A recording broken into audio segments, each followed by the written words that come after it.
Hello YouTubers, it's me again, just calling give an update on our latest creation. This is my panel number 7 that I've made out of all the panels that I've constructed pretty much. Anything that I consider a panel. Made this out of 3/4 inch aluminum I got from Home Depot. 2 long pieces that I had to buy to cut down, which were $10 each. Little brackets on the corner I got from Walmart. They're like corner reinforcements for shelves and stuff. I think those were like $3. And another little bracket down here for the hold the glass down, which I got one on each side. I probably should have more than that, but there's a bead of silicone between the glass behind here, so that'll probably help hold it on.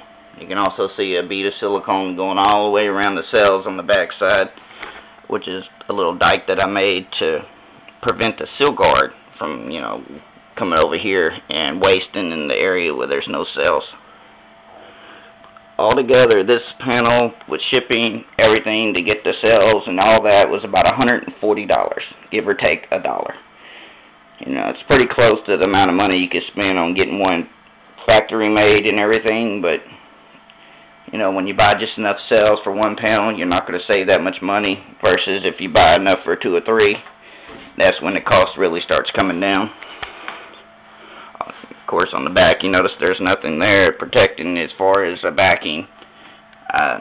Not quite sure what to use there. Kevlar, I couldn't find it anywhere, and to get it shipped would just increase the overall price.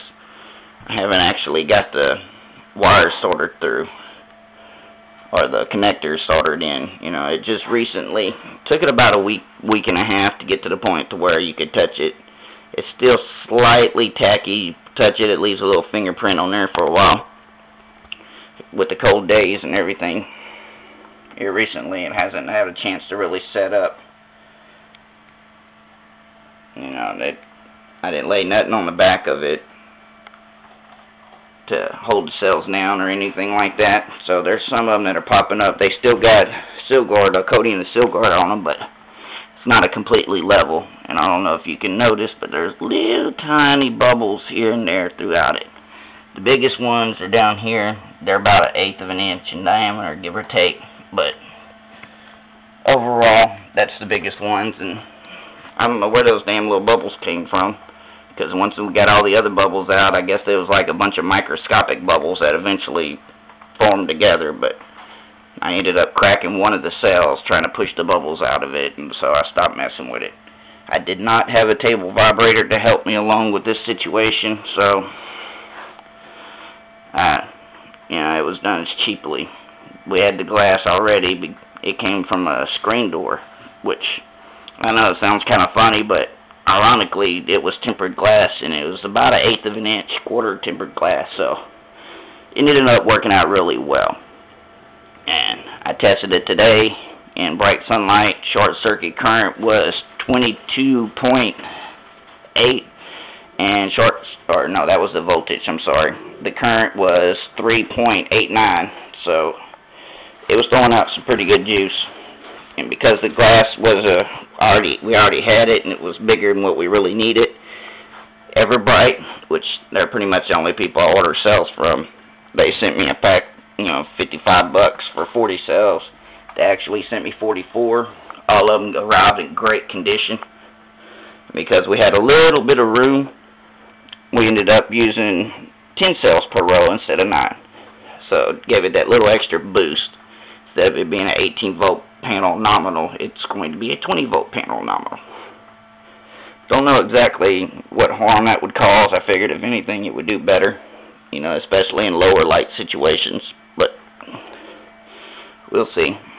I haven't exactly got this figured out yet as far as how to connect it. I was thinking about just drilling a couple of holes through there, passing red and black wire through, tie a knot on one end so it won't pull back through, and then soldering it to the connections here and there after I put my little diode in there, which I might not even put a diode in there, because charge controllers, they basically have that function as a diode.